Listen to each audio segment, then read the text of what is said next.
Bienvenidos a la tercera etapa de nuestro viaje de transformación, porque ya hemos pasado por la primera, amar a Dios con todo nuestro corazón, y la segunda, amar a Dios con toda nuestra alma, y hoy vamos a iniciar la tercera etapa, con la serie Amar a Dios con toda nuestra mente.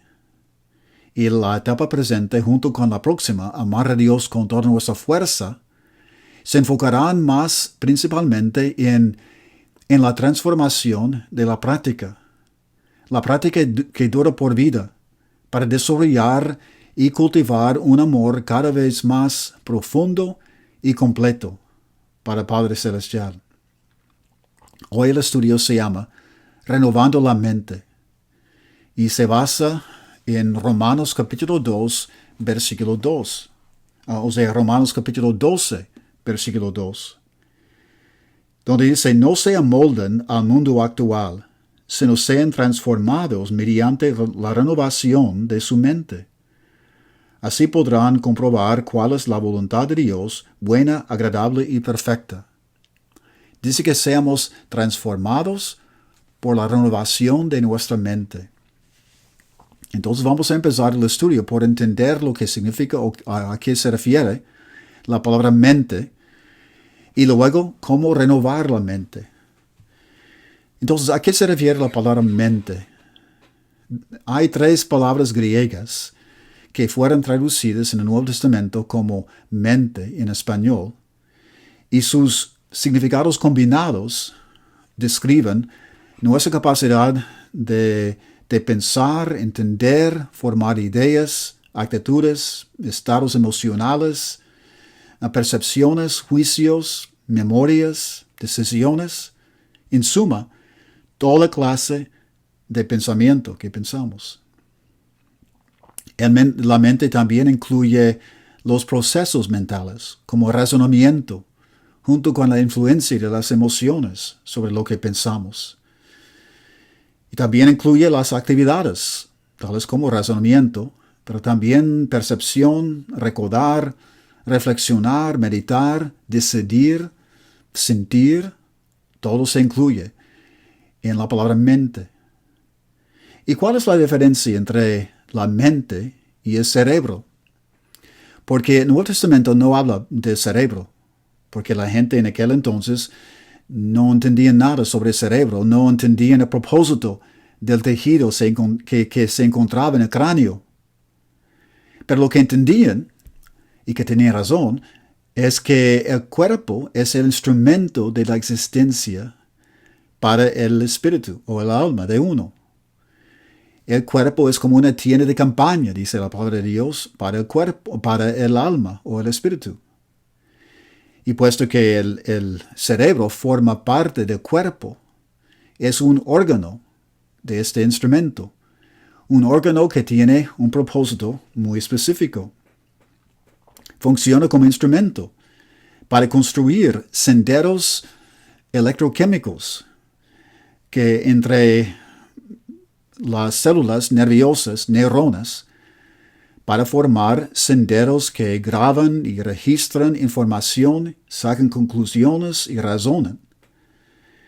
Entonces, el cerebro no es la mente, el cerebro es el órgano que produce la mente o que guarda la mente, guarda los pensamientos y los procesos del pensamiento. Y cuando hablamos de renovar la mente, estamos hablando de la capacidad de renovar o crear de nuevo o hacer nuevo la mente.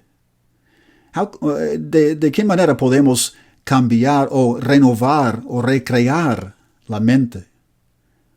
Porque Pablo en este pasaje, en Romanos capítulo 2, versículo 2, Romanos 12, 2, cuando él habla de que seamos transformados por renovar la mente, nos está hablando o expresando un mandamiento, un reto.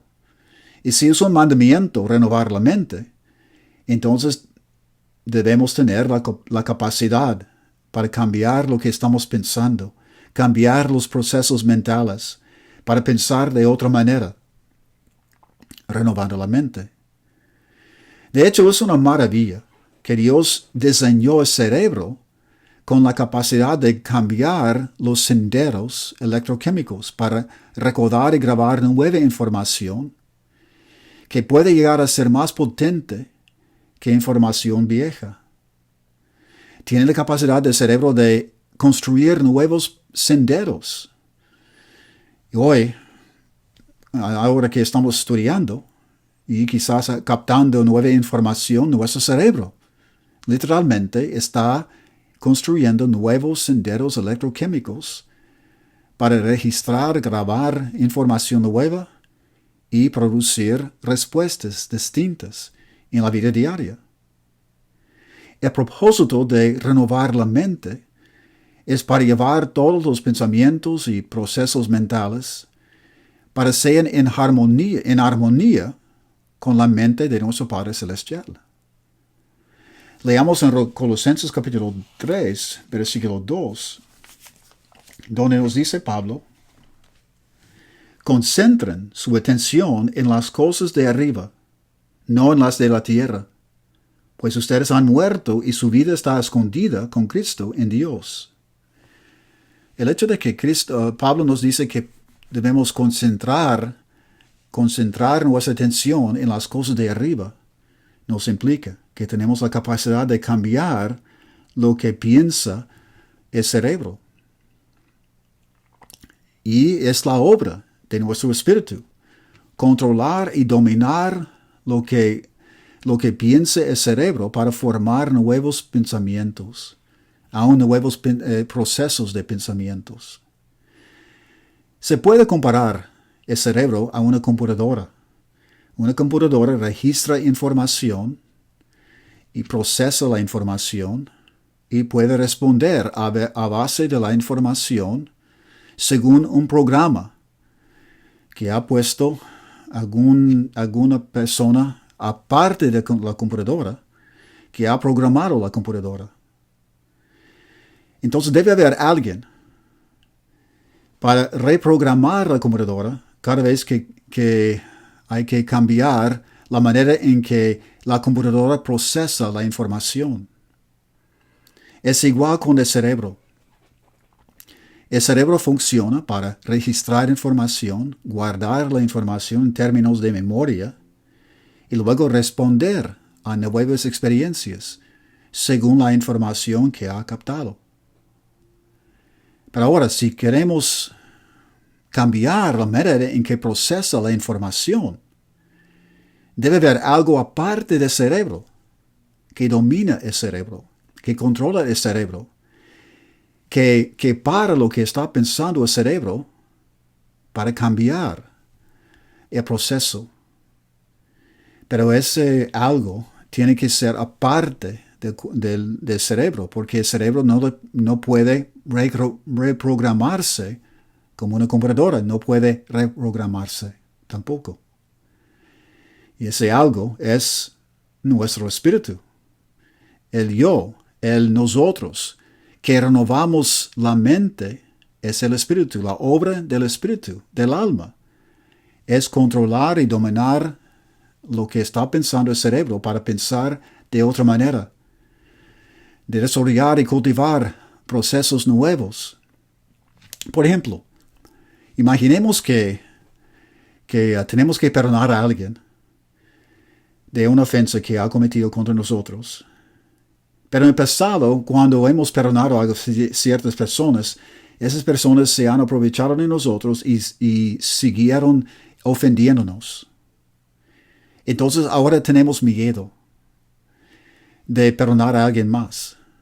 El miedo ahora se asocia con el perdón y cada vez que pensamos en el perdón, pensamos en miedo. Tememos el perdón. Ahora llegamos a ser criaturas nuevas en Cristo. Nacemos de nuevo y queremos imitar la imagen de nuestro Padre Celestial y llegar a perdonar como Él perdona. Ahora tenemos que cambiar la manera en que nuestro cerebro procesa el perdón. Para que el perdón ahora produzca paz. De esta manera, el espíritu tiene que controlar lo que está pensando el cerebro y empezar a cambiar el proceso para asociar la paz con el perdón y no el miedo. Y por la práctica de seguir pensando en la paz cuando perdonamos, el espíritu empieza a cambiar o renovar lo que está pensando el cerebro. El espíritu sí mismo tiene mente, en el sentido de que tiene ideas y conceptos y principios que está siguiendo a base de la enseñanza de Jesucristo. Entonces, con esa mente, inculca nuevos pensamientos en el cerebro. Tiene que tener dominio sobre el cerebro porque de esta manera, solo de esta manera, puede cambiar el cerebro de la manera en que está pensando o procesando la información. Entonces, cuando nuestros espíritus nacen de nuevo y tienen la ayuda del Espíritu de Dios, tienen la capacidad de parar lo que está pensando el cerebro, según la mente anterior, la mentalidad anterior, y cambiar lo que está pensando para poder iniciar nuevos senderos electroquímicos y registrar nueva información, nuevas memorias de experiencias, de perdonar a personas sin tener miedo.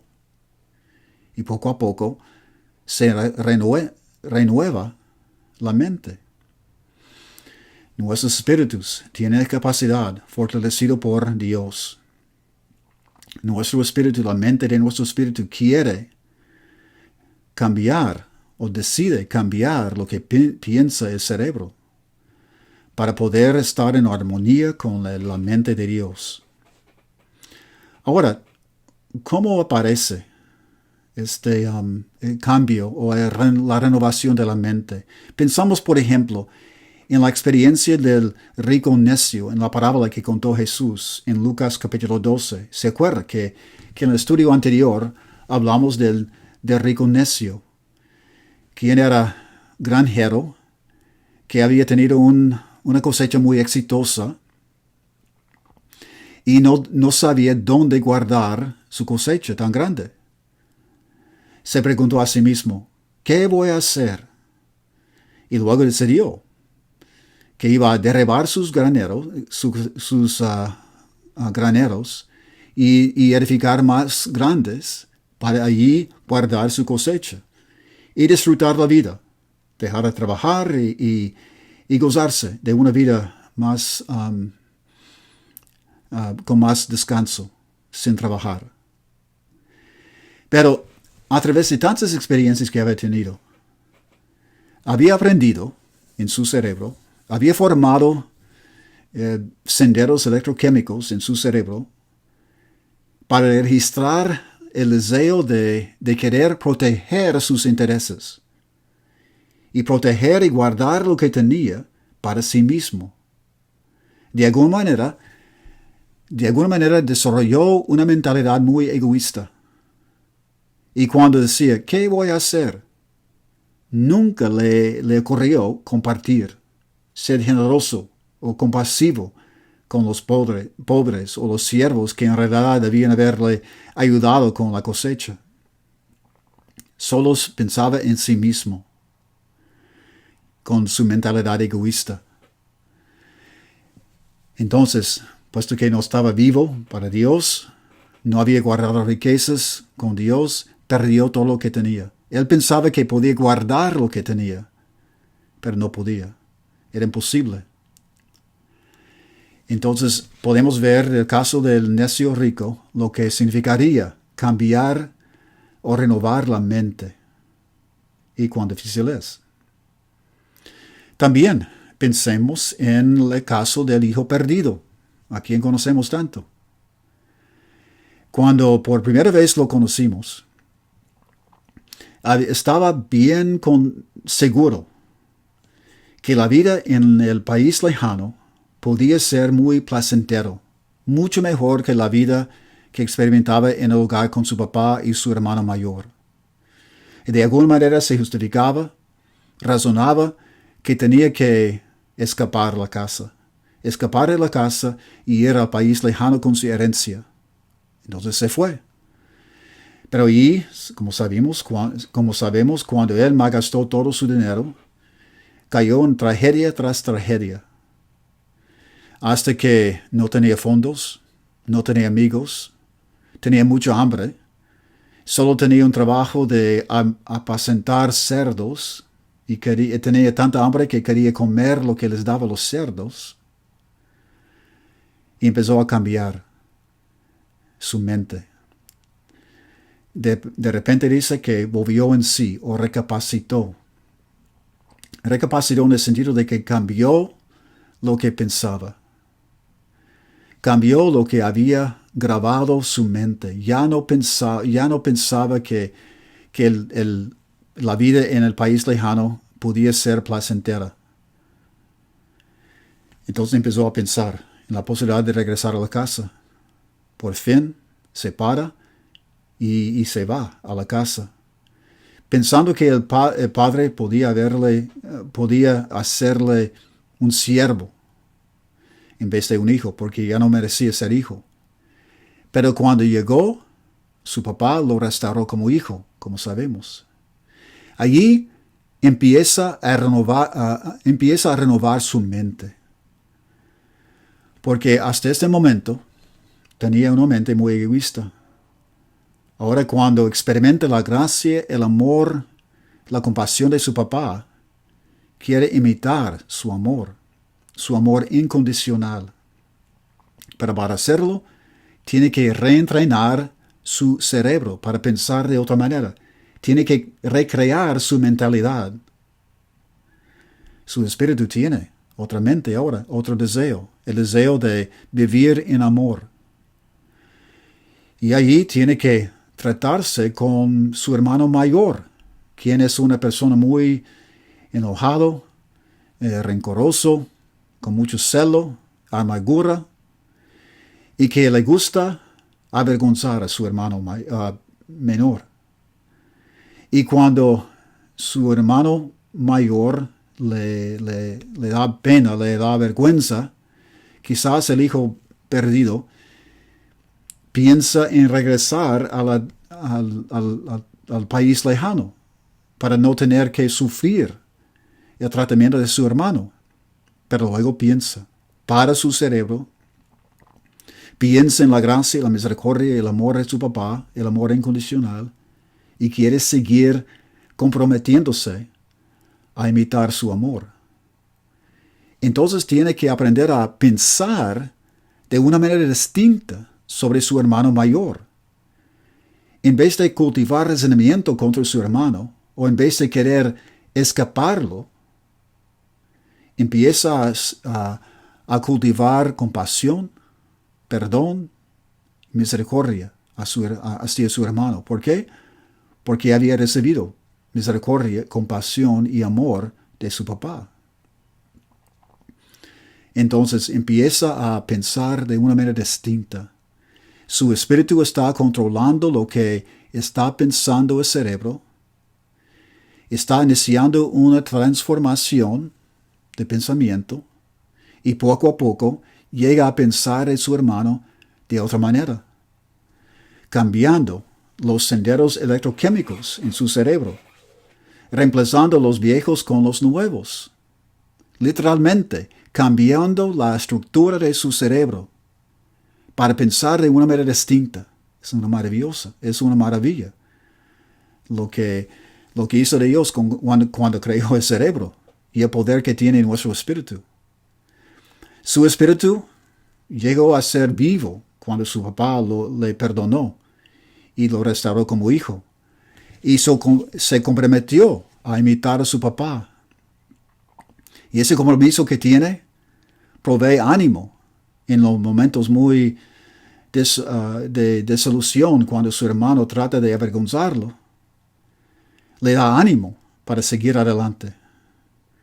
Y el amor de su papá le puede dar la fuerza que ocupa para seguir imitando el mismo amor.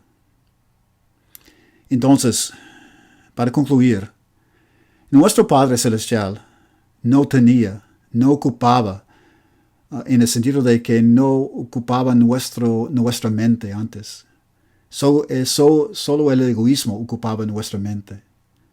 Ahora queremos rendir la mente a Dios para imitar la mente de Él.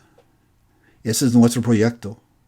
Y para amar a Dios con toda nuestra mente, queremos someter todos nuestros pensamientos y los procesos de nuestros pensamientos, el razonamiento, las emociones, someter todo a Dios para imitar su mentalidad y ser dirigidos por el amor incondicional, reemplazando todos los pensamientos egoístas con pensamientos ahora de amor.